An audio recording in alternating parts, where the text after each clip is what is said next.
Then we meet Pandikar, etc., etc. Then we come back. Then we stay in the office to do stories. Then at night we go out.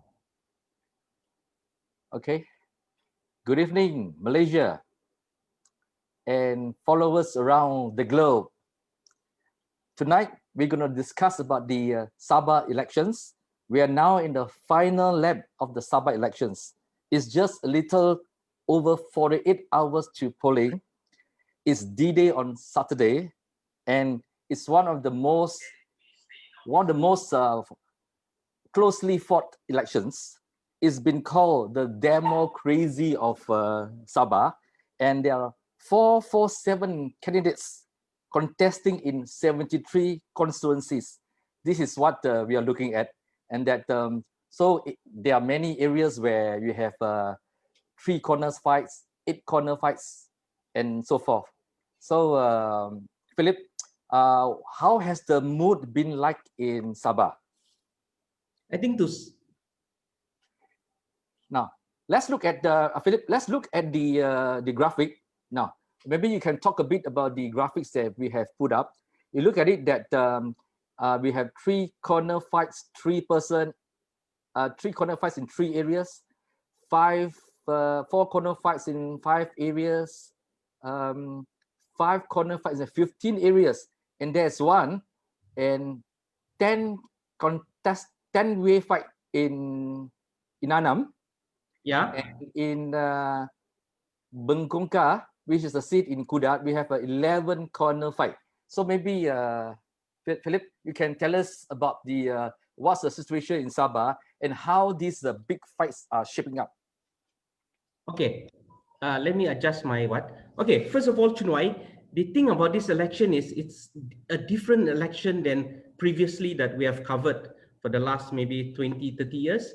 The difference is it's a multi-cornered fight. Previously, it's usually a straight fight. Is when you have straight fight, it's very easy. It's either candidate A will win or candidate B. But in this, for example, I give you we just go to Bengkoka, which has 11 candidates. Okay, it's a really great fight. It's a really great fight. Out of the just say 11 candidates, maybe there are 6 candidates who will give a tough fight. Okay, we have even PBS there. We have UPCO, and then we have UMNO even fighting against its own ally, and then we have independent. So in this race, it's a bit difficult for us to, even like pollster, when I meet pollster, they said it's difficult to understand. For example, I think independent can even win. An independent with just say 25% of the votes, and he is the assemblyman just by winning 25, meaning 75% of the voters didn't vote for him, but it's just because the votes are split and split and split and split, and he'll just go through. So I will not be surprised in Bokoka, instead of UMNO winning or UPCO winning or even PBS, independent will win. So that is how complex this election is. Philip, I'm trying to understand, when these independent candidates or candidates from an unknown party, which has just been set up before the elections, when they're going to contest this election, do they actually believe that they can win, or they are just going to be a spoiler? Okay, I answer this question. What I'm told, there is an independent guy, he sold 7 acres of his land. And he made maybe 50K and he used it for campaigning. And most probably he'll get 200 votes. So he's betting 50,000 that he'll be a candidate. Whereas, so how do we explain this? I think it's just that some people just want to be a candidate. It's like maybe Chunwai, you want to go to Disneyland. That's your dream. But some people dream to be a candidate and you never know they'll hit the jackpot. So that's how I answer it.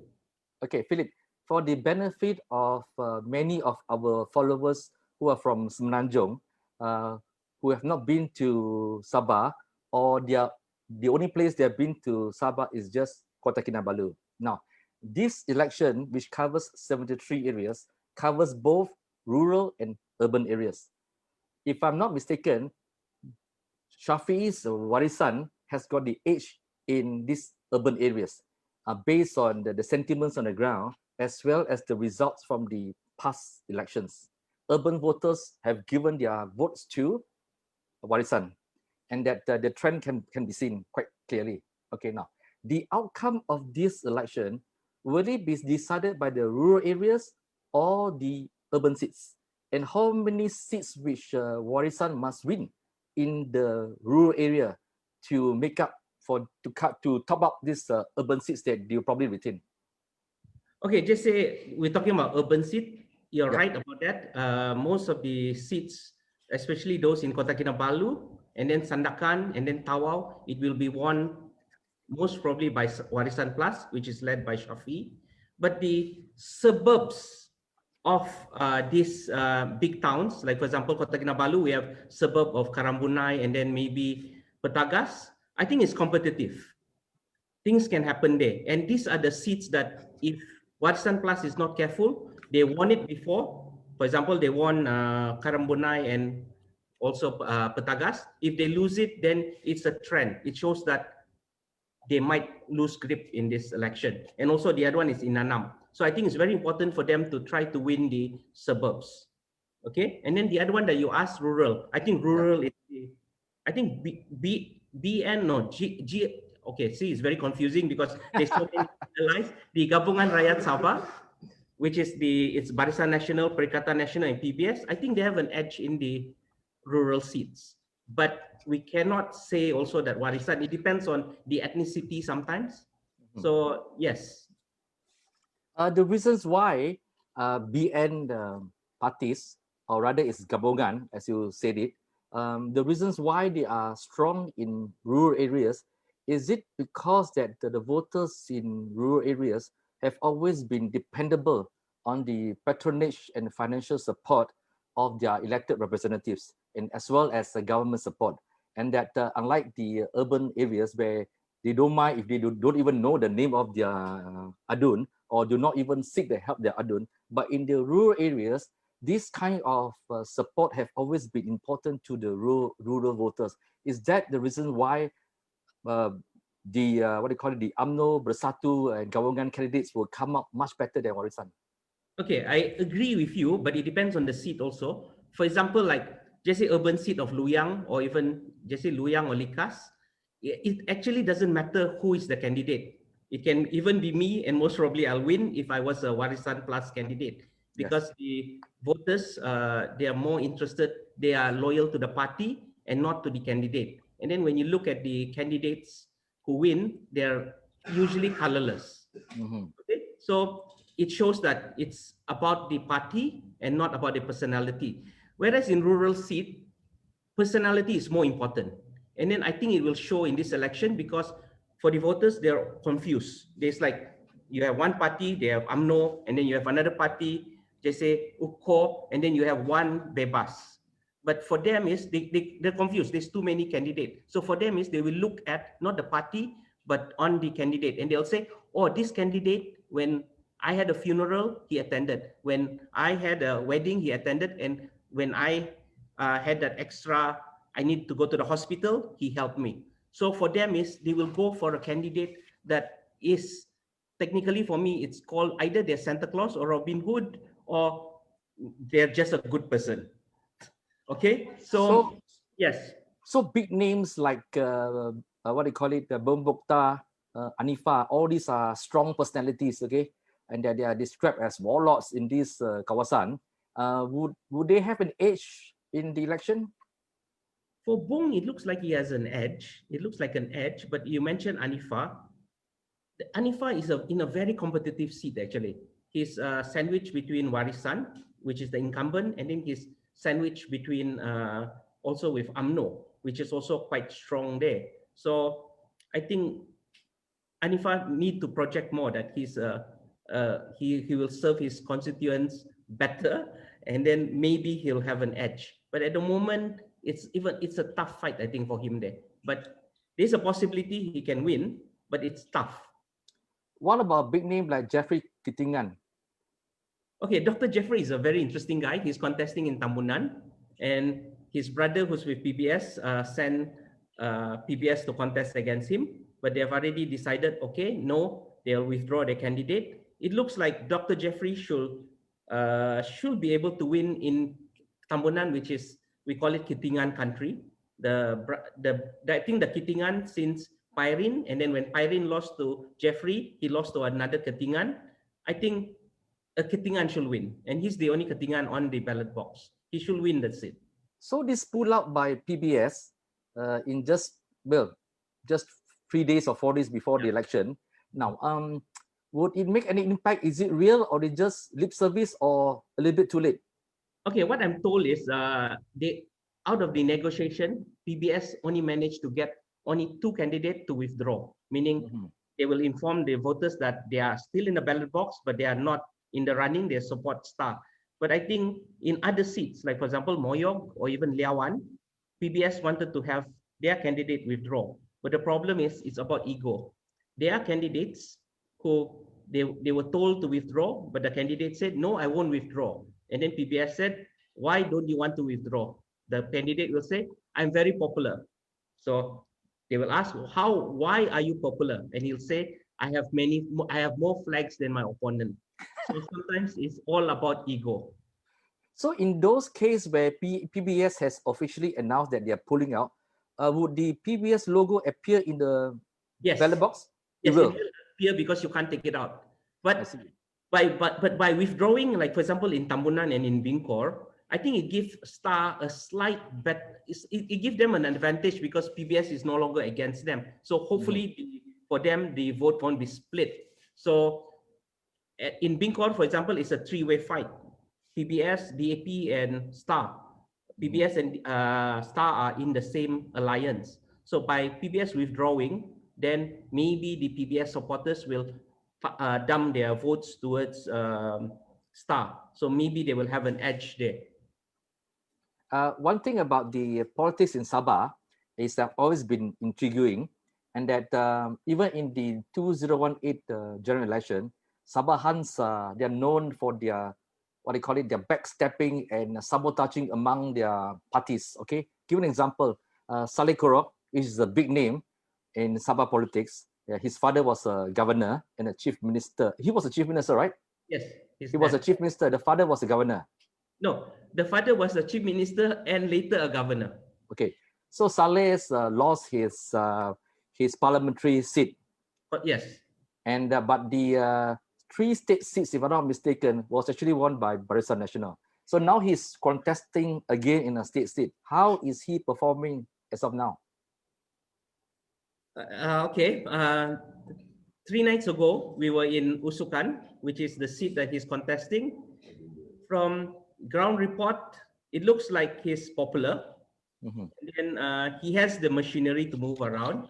I think he has the, what do you say? He has the resources, I think. So I'm told he has the resources. So hopefully with his resources and then his service, he can win, maybe. But it's not an easy fight, I'm told. It's not an easy fight. I think most of the seats in Sabah, maybe half of them are 50-50. Okay. Now I want to talk about young voters, because there's this study carried out by political scientist Dr. Bridget Welsh, a well-known political scientist. In her assessment of the voting trend in 2018, she found out that the younger voters, those who are aged 21 to 30, 50% of young voters in that region, 21 to 30 years old, they voted for Warisan or Pakatan Harapan. And then 31 to 40, 48% voted for Warisan. And for those 41 to 50, 44% voted for Warisan. In the case of Barisan Nasional, this is 2018, the votes from the 21 years and 30 was 39%, which basically, when you look across, the younger voters decided they will go for Warisan. Now, what will be the impact of the young voters this time? And for many of the Sabahans who are staying in Semenanjung, working and staying in Semenanjung, would they actually this time take the trouble to fly back to Sabah in big numbers to vote, or they won't, because it is much more difficult to fly, it's more costly, and the frequency of the airlines are not so frequent now. So what is the impact of these young voters? Okay, to answer the young voters, for me, 2018, why they voted for that time it was the opposition and then against BN is because I think one thing about the young is they want change. Okay, they were very attracted by this Uba. And then the thing also with Barisan at that time, Barisan, they put up candidates who are dinosaur. Maybe they've been there for 30 years. So it's time for them to be cut off. That's number one. And number two, they thought that at that time they wanted to change the government. That's number one. Okay, so actually it's not surprising that the young voted for change. Okay, and then number two, in terms of the young voters coming back, I actually did a bit of a survey on Facebook, and many actually want to go back. And then when you look at their leaning, you roughly know who they're going to vote actually. So, but the thing is, there's two reasons why they might not go back in large number. First of all, it's COVID-19. People are very worried actually. Even like now also, you can see there are candidates who are quarantined, and then there's one or two or three politicians who are COVID positive. So there are many Sabahans who are in KL. They are very worried about it, about COVID-19. So for them, maybe yes, their one vote count, but maybe their life is more precious than that one vote, maybe in terms of COVID-19. Okay, that's number one. Number two, it's really expensive to go back. It is okay at the minimum 600. Just say you fly from Kuala Lumpur and then you fly to Kota Kinabalu, is 600. And then for that person, if they want to go back to just say Keningau, it's another 200 or 300 ringgit. Yeah. To just to travel. So it's really costly. So those are the two main reasons I'm told why many Sabahans are not going back. Yeah. Okay, Philip, we want to talk a little bit about the class factor. People who earns less money, maybe 2,000 from 2,000 ringgit to 5,000 ringgit. That's their monthly income, and that the survey shows that actually this group of people would most likely vote for Barisan Nasional, and that or Gabungan. And those people who what they call it a higher income, they stay in urban areas. They are most likely to vote for Warisan. Has the line blur, or this kind of trend, the class trend, where the voters who earn less income are likely to vote for Gabungan, and the richer ones or wealthier ones will stay with Warisan? Is there any indication of that kind of voting pattern? Based on the Kota Kinabalu and Sandakan, when you look at the result, correct. The middle class, it looks like they will remain with Warisan Plus. And I think it's simple actually. Even in Subang Jaya, when you look at Subang Jaya, do they really need the assemblyman? Does the I don't think they care. I mean, yes, they will bug the assemblyman sometimes if there's no water, which is a big issue for people in what. But in general, they don't really need, because they are affluent. They don't really need the assemblyman. But back in the rural area, when you talk about the poor, yes, they need the assemblyman. But we can't say that BN has a monopoly of the assemblyman. Because, for example, there are seats in the interior of Sabah. The Warisan candidate is a Santa Claus or Robin Hood. So he will win that seat, although he's from, if just say we're assuming B40, the B40 will only vote for BN, I think no, because he is popular and he has serviced his area and he is Santa Claus. Okay, that comes to the point which people in Semenanjung may not be quite aware that what is it like to be in the rural area in Sabah, even the parts of Lahadatu. I know that in some parts it's so near to the Philippines. If you walk near the beach shoreline on the low tide, you can actually see Philippines across the sea. And that if you stay in Bangi, right? Bangi, this is the most northern part of Malaysia. When I went there, I was actually quite shocked to see the conditions of people who live there. They don't feel poor, actually. They don't feel poor. They just live that kind of life. Now, in these really rural areas, and many of them are actually wage earners. They're not even salary workers. What does it mean for them to walk away from their work for a day? And it actually means a day, because it's not like in KL where we just drive to the polling station and vote and just go off. It actually means a lot of traveling. How is it played in this kind of situation? Okay, I just give example. Recently, I was in the Persiangan area, and then I was talking to the politician there. I was asking them how important is duit tambang. Okay, duit tambang is where the politician will pay for transport and then maybe a bit of food. So the politician, the way he explained to me is this: just say for the voter, first of all, you must understand. Just give, maybe KL people don't understand this, which I also I I live also in my parents in the 70s also is the same situation, but we've improved because we're closer to Kota Kinabalu. But many people will be a bit surprised that when a villager, when she or he go out and buy fish, they immediately will eat the fish that night. You know why?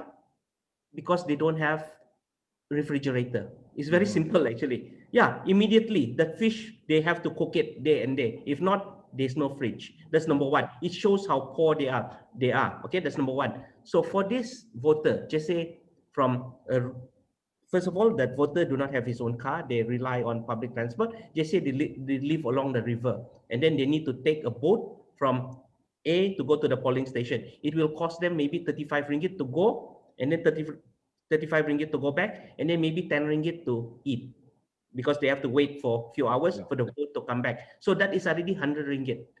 But if the voter is only earning, it's just a farmer, just a normal basic farmer, they only earn around 200 or 300 ringgit.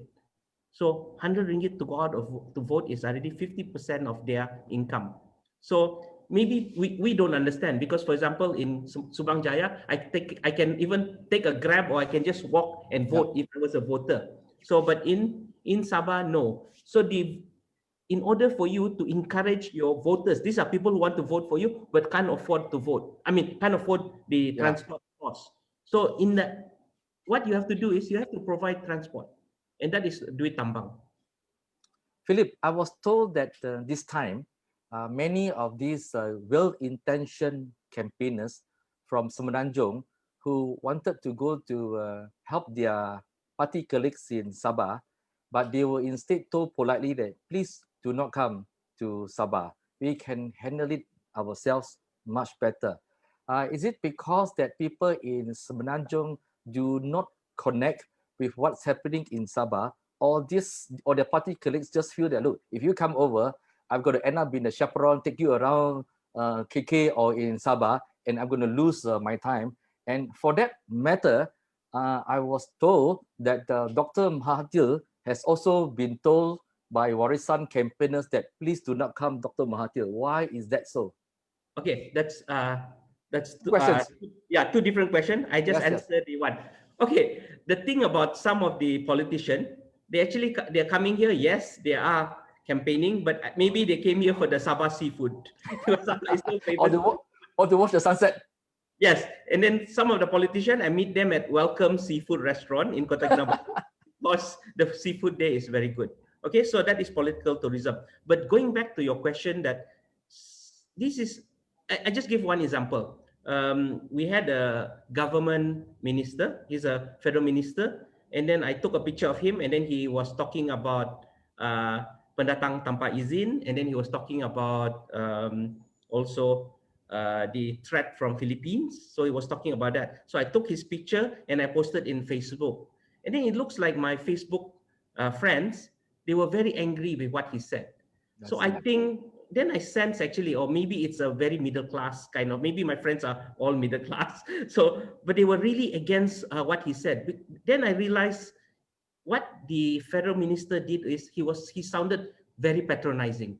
And then it reminded Sabahan. Sabahan are tired of this Kuala Lumpur politician. It's something like Big Brother knows best or Daddy knows best. So I agree with you.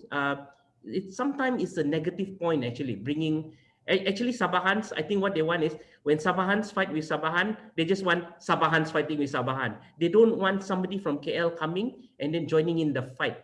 And so we some of them do not appreciate actually the uh, the non-Sabahan coming to campaign. Okay.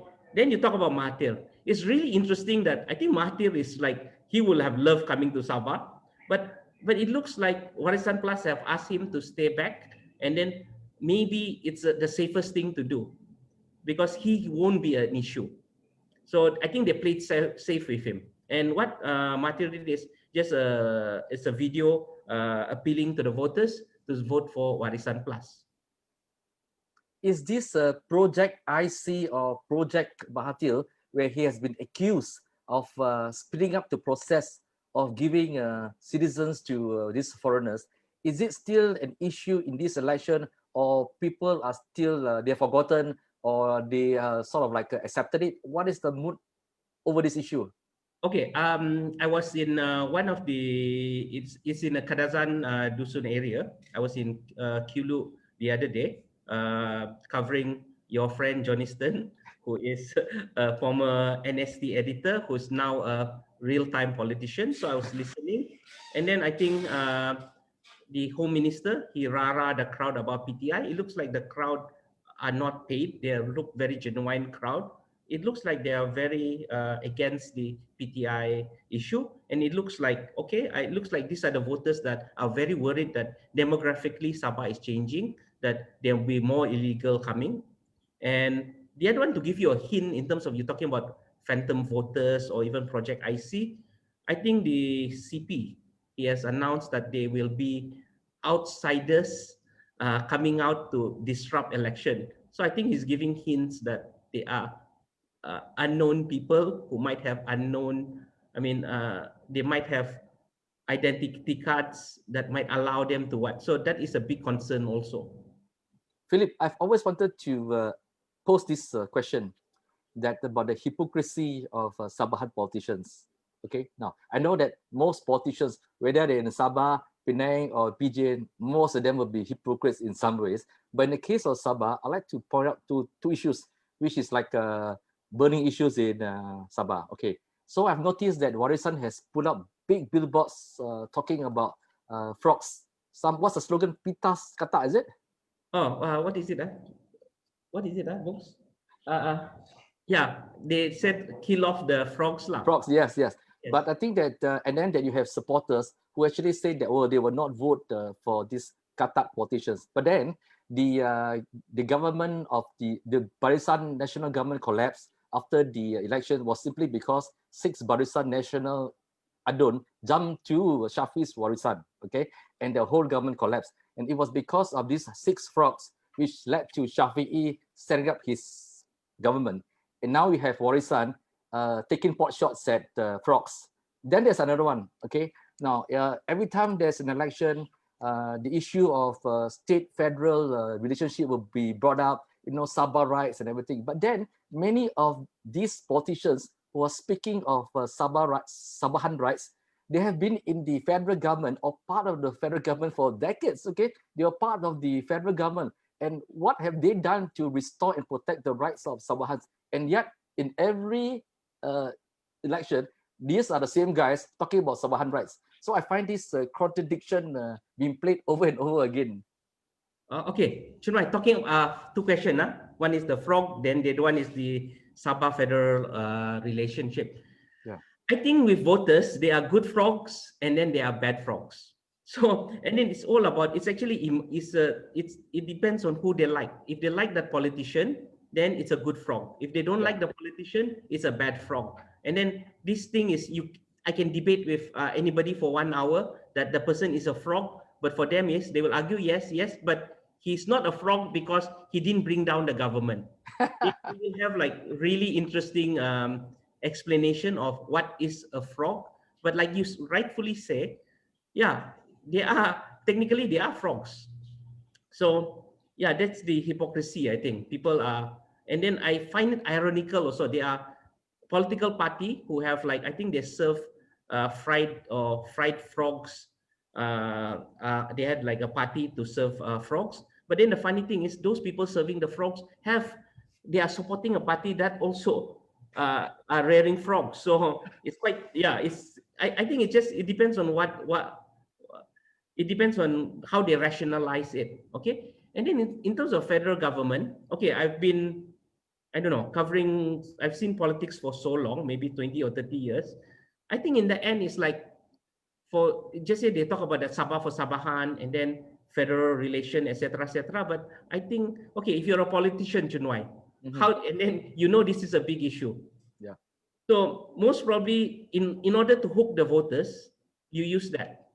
But then later, the political reality will hit you. In the end, Sabah plus, just say, Sabah only has 25 MPs, plus Labuan 26. Then even if Sabah gang up with, just say, Sarawak, that's another plus 31. But in the end, the reality is federal government is bigger than Sabah. So in the end, yes, they can say whatever they say, but in the end, they have to kowtow too. So I think it's just politics for them.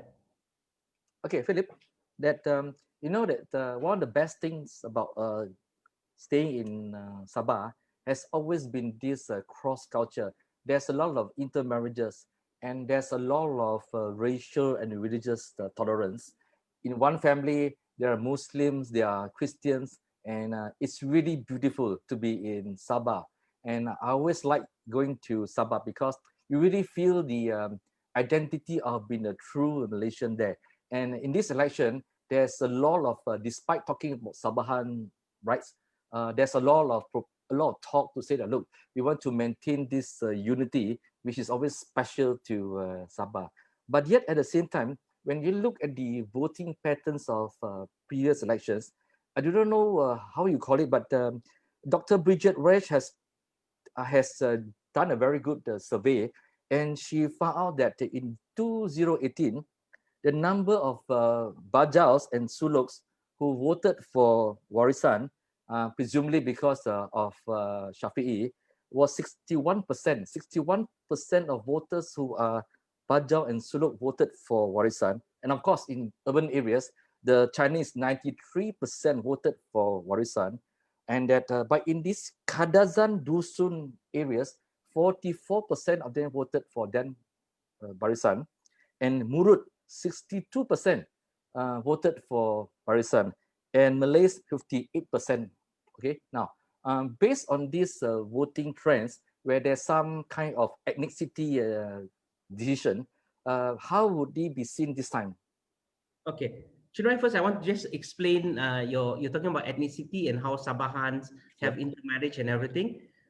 I mean, one or two, I call it KL WhatsApp group, and then they were sharing this a bit of maybe 1 year or 2 year ago video. The video is, I think one of the MPs, he's a Catholic. I think he had something like it's a prayer for somebody who has passed away in his family. And then in that video, Shafi, the Chief Minister of Sabah, who's a Muslim, he was in that video, and he was in that Christian prayer.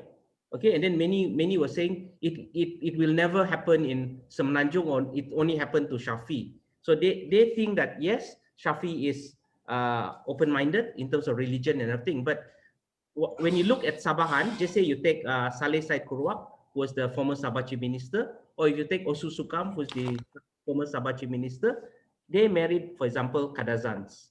And then, for example, Osu Sukam, his wife was Christians. So for him, it's nothing new for him to even like attend a Christian ceremony. So that's the beauty of Sabah, actually. We're not even worried. And then many of them, actually, these politicians, they've attended mission school, and then which will have a prayer during assembly, etc., etc. So we are very tolerant in terms of that. It's also because of the intermarriage. So once you are married to another, a family of a different religion or different ethnicity, you are respectful because they are your family. Okay. So now going back to your question about voting pattern, I think the ethnicity, I think, doesn't work anymore. It's not like in the good old days of, just say in 1960, the Muslim voters will only vote for USNO, and then you can see actually in terms of the seat they win, and then the Kadazan Dusun Murut, they will only vote for UPCO, which was a party back then, and then the Chinese will vote for Sabah Chinese Association. I no mistake. SCA. So, but now I think no, it has been split, and then it's more political ideology or also personal liking of a candidate, etc., etc. So it's not. I don't think it's based on ethnicity. Okay, now, Philip, you know that this is just a little over 48 hours before the voting begins. And of course, the police and army has already voted. Now, there was this bungling by the former tourism minister, Ketepi, Muhammad Ketepi, and that what would be its impact to the votes of the police and army? Okay, that's very interesting. His statement came out a day before early voting. That is on, when was it? On Wednesday, I think, or Tuesday? Wednesday, I think. On Wednesday, yesterday. Yep. So his timing was perfect for the opposition. That is Barisan Perikatan Nasional and PBS. And then when you look at what he said is actually very insensitive, because he make it as if the military and the security forces was fighting chickens and dogs. And then the fact is there were 10 Malaysian security forces who were killed, and then there were more than 60 militants from Philippines. So it's actually a really serious thing. And then I covered Tanwao, which was in 2013, 7 years ago. It's not like what he said. So what he did is he trivialized the whole thing. So I think it has an impact, especially for the Malaysian security forces, and the timing. It came the eve of the early voting. It will have impact. And then when you look at the seats, there are maybe 20,000, roughly 20,000 postal voters. They are mostly police, and then military, and then GOF. And then there are seats, like for example, Tanjung Karamat. It has 1,800 military, soldiers. So it can affect. And then I've talked to pollster. They said there's a possibility, but they need to look at the election result. But there is a possibility it will affect. But then I think now the thing is, it's no longer an issue now for this. I think this Saturday's election, because there's a bigger story that came out after that, which is the Anwar's big announcement. So maybe I think that one will have an effect more in terms of for this Saturday's election. How would Anwars claim that he has got enough MPs to form the federal government? How does it impact, in what way, to the elections? I think it's quite a shocker actually, because people are like, okay, people are thinking, okay, it looks like this current government might not be stable. Okay, that's the perception based on what Anwar has said. But the Prime Minister has come out strong and said that, okay, he is the government, he is the Prime Minister. So that's what. But I think it will hit the fence sitter. It won't hit the diehard, just say Warisan Plus voters, and then it won't hit the GRS hardcore. It will hit the fence sitter. There are maybe 30-40% people who are sitting there watching, and then I think they feel there is a political instability in Malaysia. So they will look for a party, which party that is stable. And then the interesting thing is, I think GRS, they've been campaigning that we are the federal government. But if that confidence that they are the federal government is shattered, maybe this fence sitter might go to a more stable alternative, which is the state government, which is led by the caretaker government is Warisan. So maybe it will play into their mind. But it depends also, because there's still another 24 hours, 48 hours or 24 hours, is it? 48 hours. How many? 48 hours? Slightly over. Okay, slightly over. So it depends on how Perikatan Nasional give the sense that they are a strong government. Philip, the social media campaign by Warisan is actually really polished, and that they even make Shafi'i along the lines of what Obama was using to have that kind of silhouette iconic display. Now, how impactful is social media in the urban areas and, of course, the rural areas, where we all know that they don't even have internet in some areas? So what kind of campaigning do these rural campaigners resort to? Okay, in the rural area, it's mostly door to door. That's very important, because that's where you have what you call this, you touch base, and then you show that you're a real person, and then that's how you know people. But the thing about rural seat, just say you take Kemabong, there are maybe 30% people who are actually living in Kota Kinabalu or in towns, and then they're younger voters. So social media plays a big role actually. So I think WhatsApp is number one actually. People are looking, reading. So it does have an impact. So a candidate who has a better reach or better message can even win, I think, just because of WhatsApp. And it's because they are out there actually. They are younger, and then they are more digitally savvy. Okay, what about Parti Cinta Sabah, which is contesting all 73 seats? A lot of people ask, who is financing this party? Okay, is it Musa Aman? And that this is just a newly formed party, or rather a party which was used by somebody else, and then they sort of tumpang and use that logo, and that this seems to have so much money. Would it has any impact to these elections? Would anyone actually gets voted in? Okay, it's a very interesting thing. Okay, technically, Anifa did not tumpang that party because there was an assembly, and then they voted him to be the new president. So the original president is now deputy president, number one. In terms of financing, I think it depends on the area. I think maybe in terms of financing, in terms of their backer, I think they pick and choose. If they feel that this seat is strong, I mean they have a chance. They will, if they can get the money, they will pump money into that area. So, in terms of when you talk to pollster, it's very likely they can even win maybe one or two or three seats. And then if you have one or two or three seats, technically you are seeing a Yeah, kingmaker actually. yeah. Okay. Now, PBS is also playing a big part. They are contesting against their fellow Barisan Nasional partners. Now, why is PBS putting such a big push for more seats to contest? And that there are people who says that, look, watch out for PBS, because in the end, both Warisan and that this Gabongan will end up having to look for PBS help if anybody wants to form a government. It's a tight race, and that PBS will be calling the shots and be a real kingmaker. Do you believe in that assessment? Okay, first of all, their decision, just say they were given 15 seats to contest by Perikatan Nasional and Barisan Nasional, but instead of agreeing to the 15, they went for 22, which is 7 more. From my understanding, from talking to the PBS leader, is for them is ini kalilah. This is the time. If they accept that 15 seats, they will be forever a party that is winning only 5, 6, 7, or 8 seats. So for them, there's no point. They have to win big. So that's why they went for 22, and then maybe they're looking for winning 20 seats.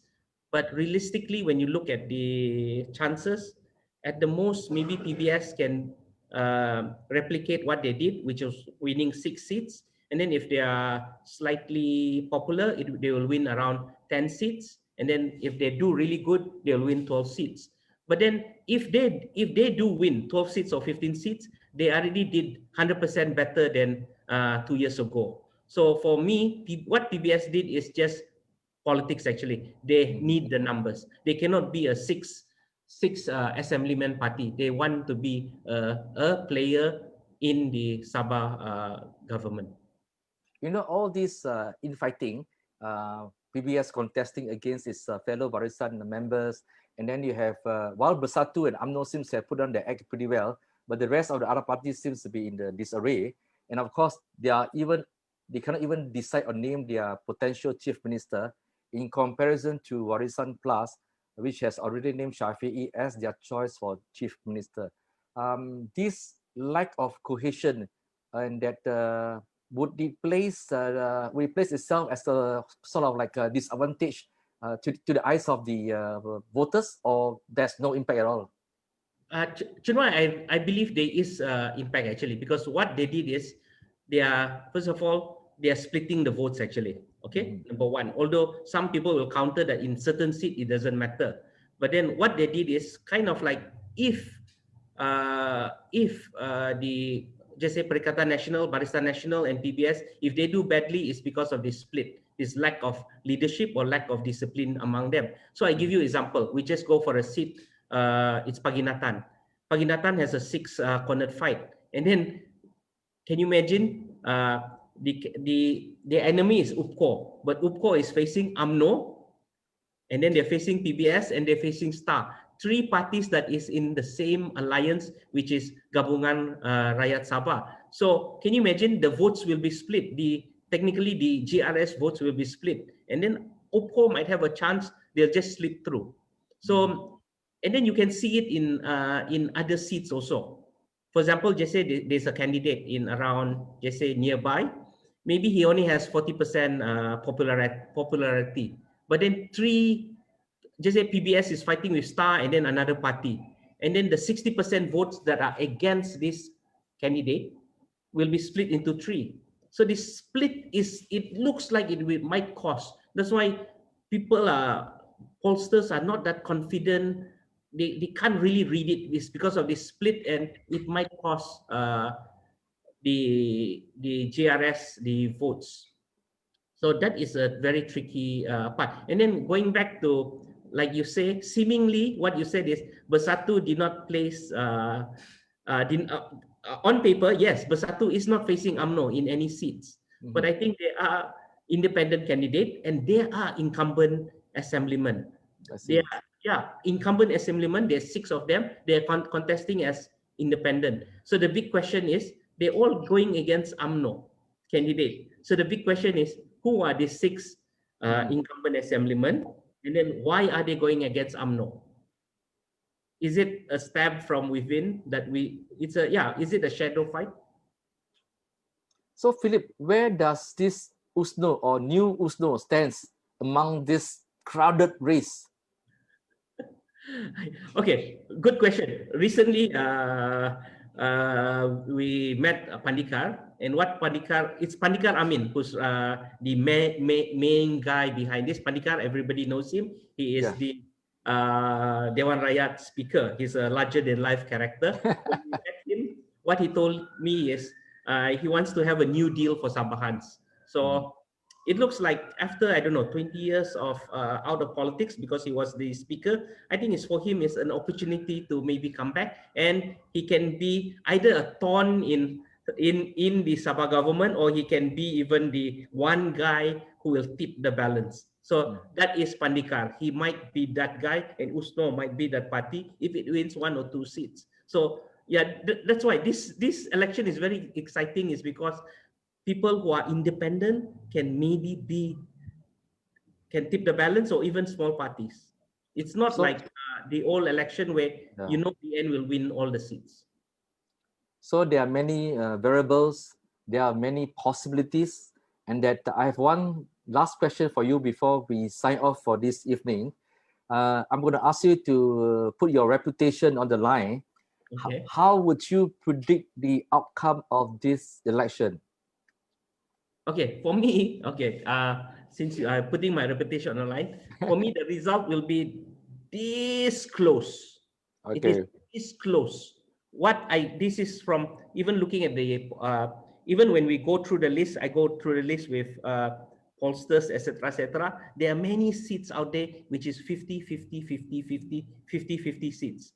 It can swing either way. So on that night, I see, or maybe it'll be a very long night, Chunwai. I think you've experienced this in 1994. Most probably will be at the Istana waiting to see who will be sworn in. But for me, it looks like it will be equal. Warisan Plus will get roughly the same seats as